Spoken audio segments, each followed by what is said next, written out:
Alright guys, so what you do is you put the bracket in here, little clamps in here, you get it pre-ready. Now we're going to go ahead and connect the rest of the light. Screw in the two hole brackets right there. Once you do that, then screw in two bolts or two screws right into the side here.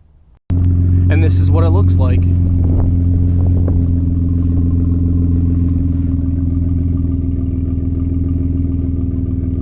Due to the license plate, we cannot show from a wider angle, but you guys can see what it looks like. This is with the headlights on. Here's with the brake light on.